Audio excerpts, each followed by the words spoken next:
Ну, наконец-то свершилось! Открылся второй белорусский телеканал. И на его вечеринке присутствовали все друзья Первого национального канала. Итак, тусовка, поехали!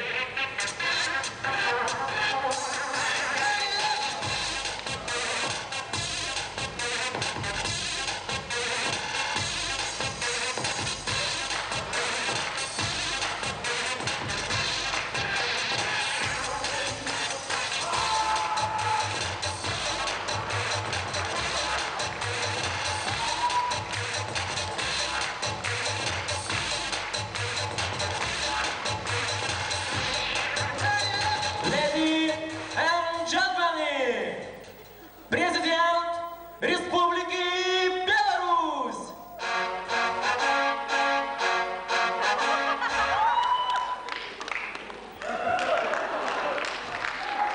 Александр Григорьевич, извините, ради бога.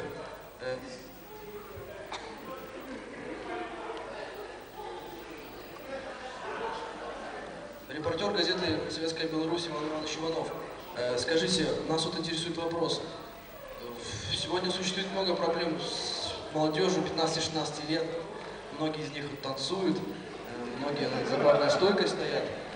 Скажите, как вы себя представляете на их месте? Ну, необычно.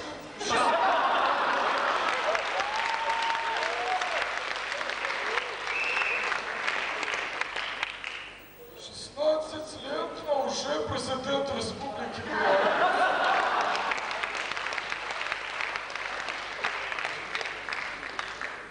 Вы продолжайте. Я люблю это. Чик-чик.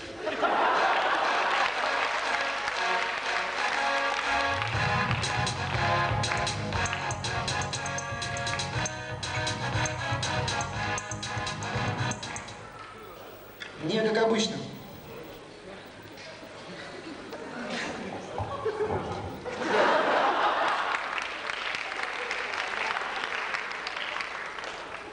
А можно коктейль «Секс на пляже»?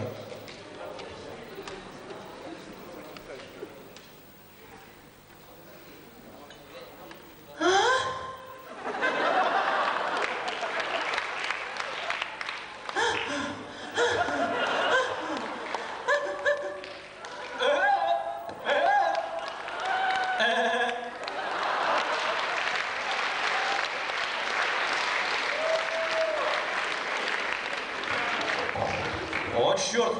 Опять ребята пришли отношения выяснять. Я слышал, ты не надо только при всех был не один. Ну ладно, сам захотел. Мы были вместе вчера вдвоем.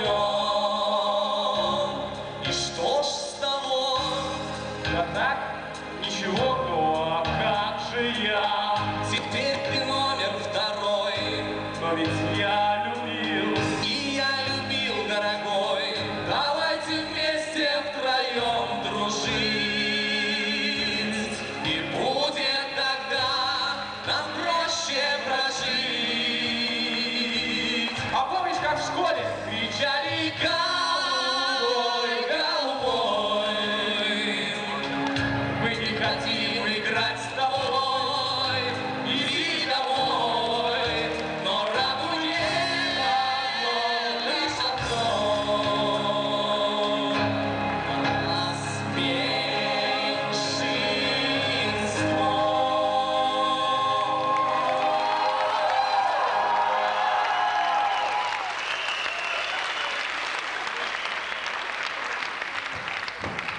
Ну а сейчас, дамы и господа, специально для вас наша первая информационно-развлекательная программа.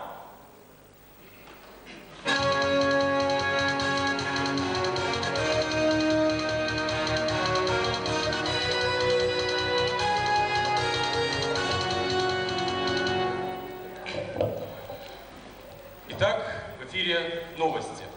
Коротко о главных событиях дня. Двое террористов захватили один из общественных туалетов города Минска. Они требуют выдать им 6 миллионов долларов или какой-нибудь другой бумаги.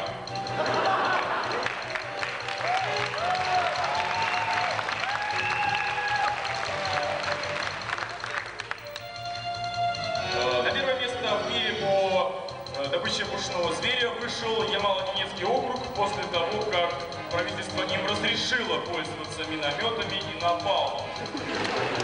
А теперь об этих и других событиях подробно. Сегодня первая леди России Людмила Путина встретилась с первой леди Белоруссии, полковником КГБ Назаровым.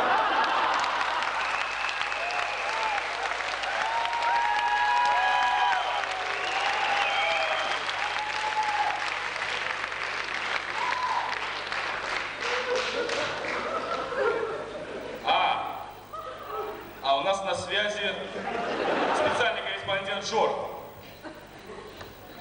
Здравствуйте, у меня сегодня первый сенсационный репортаж. Сенсационный? Да. Путин дал взятку Чубайсу, чтобы тот арестовал Ноздратенко. А тут как раз за дело взялись профессионалы.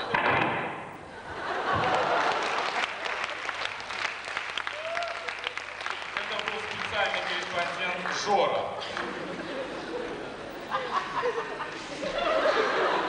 О, свежие новости из больницы. Неизвестный маньяк напал со скальпелем на старшую медсестру. К счастью, медсестра отделалась легким.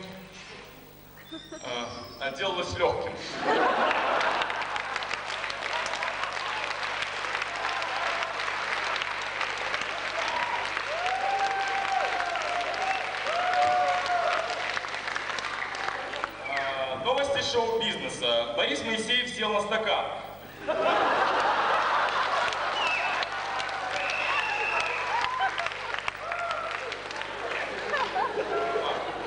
У нас по очереди авторская программа Максима Соколова.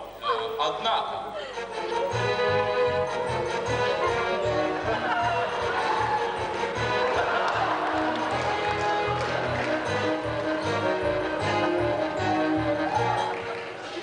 Однако здравствуйте.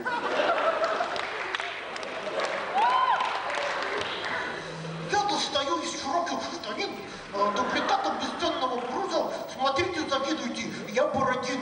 Я председатель Союза.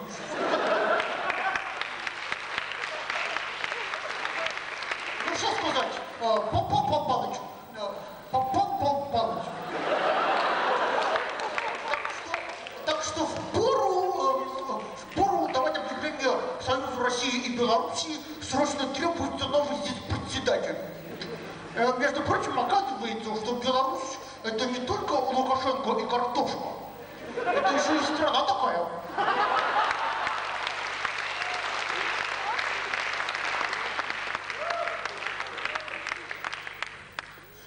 Кстати, вчера Лукашенко придумал способ, как освободить Бородина.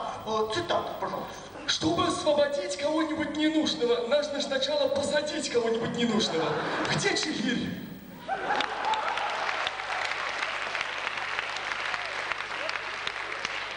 Вот такие вот у нас союзнички. Ну, как обычно, плохому танцору хорошие мешают. Или, как говорят, нет ума, считай на пальцах. И последнее. Сегодня кто-то подложил Путину на стул красную кнопку. Да, мне было бы счастье, да несчастье помогло. Однако время. Антон?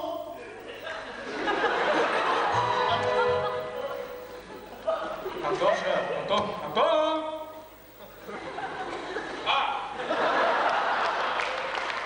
Да, Паша, я слышу вас. Пожалуйста, спортивная новость. Теперь о спорте.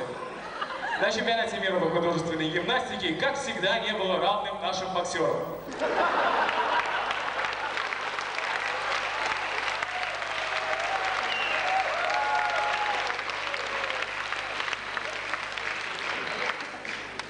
На чемпионате Европы по легкой атлетике очередной скандал. Белорусские метатели диска избили местных журналистов за то, что они назвали их дискоболами.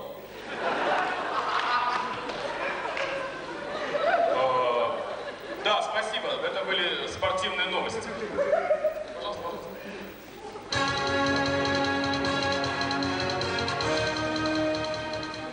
И еще что заказывать будете? Да, вот те, кто выступали, всем по морде.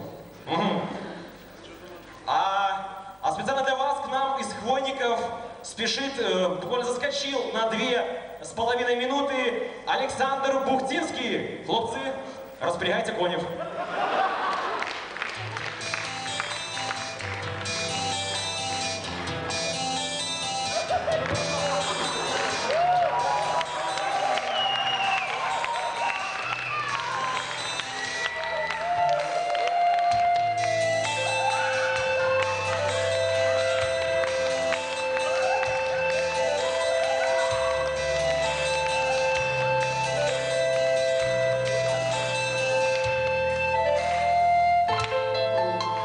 Я помню, яки гуляли с тобой лярки.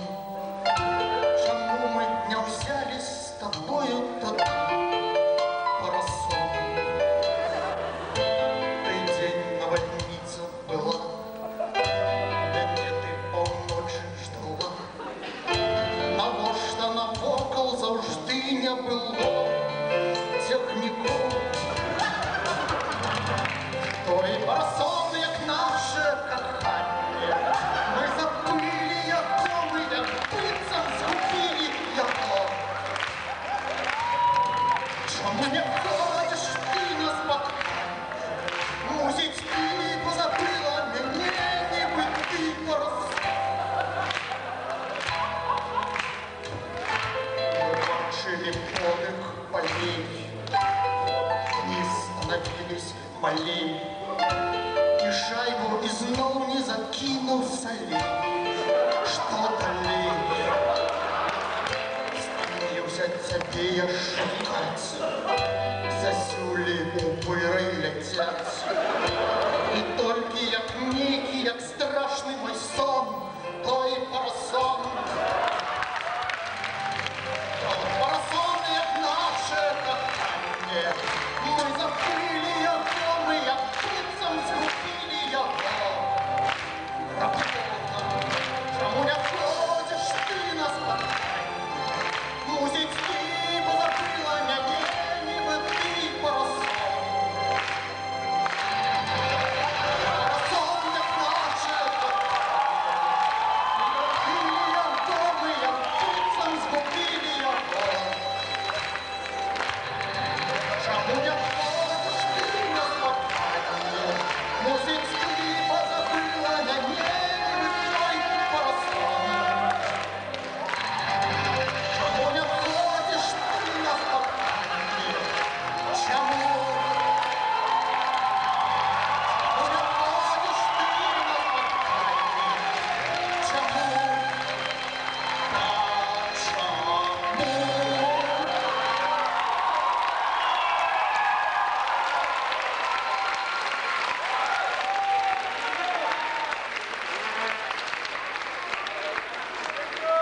Спасибо! Спасибо, Владимир. Но у нас на очереди рубрика для детей. Здравствуйте, дорогие дети. Сейчас я вам расскажу сказочку про Красную Шапочку. Но не просто сказочку, а компьютер. На одном сайте жила-была Красная Шапочка. Вообще-то это были 3 разных файла, но в одной директории.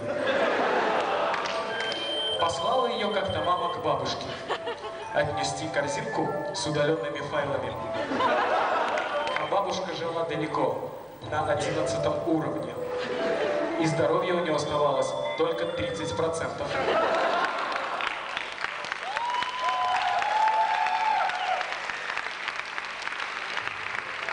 По дорогу шла через лес, и лес 2.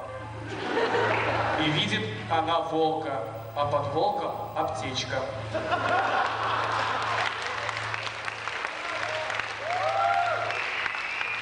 А из оружия у Красной Шапочки только нож, веревка и плазменный аннигилятор. Хорошо, что сохранилась она и вернулась на предыдущий уровень. И там она встретила охотников и заработала 10 очков. А если бы согласилась, то и все 100 заработала.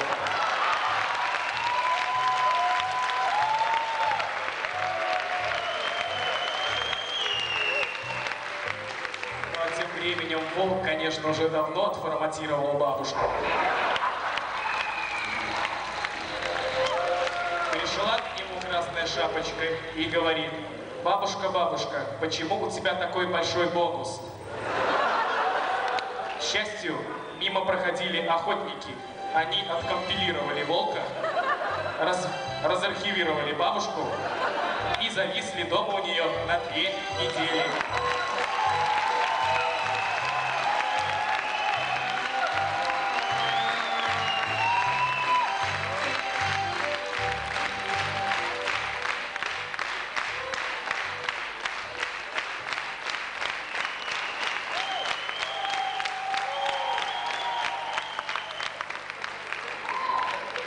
И, наконец, феерия представления, хор мальчиков-зайчиков имени Зайца не видали. Руководитель Зайца не видали.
Дело в том, что произошла небольшая заминка.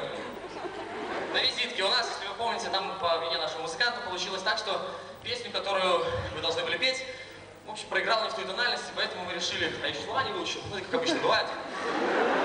Поэтому уж извиняйте, мы решили, вместо того, чтобы петь какую-нибудь очередную, такую же, не в той же тональности, опять с неучными словами, лучше спеть эту же в нормальной тональности, записанной на листиками словами. Простите. Итак, поехали!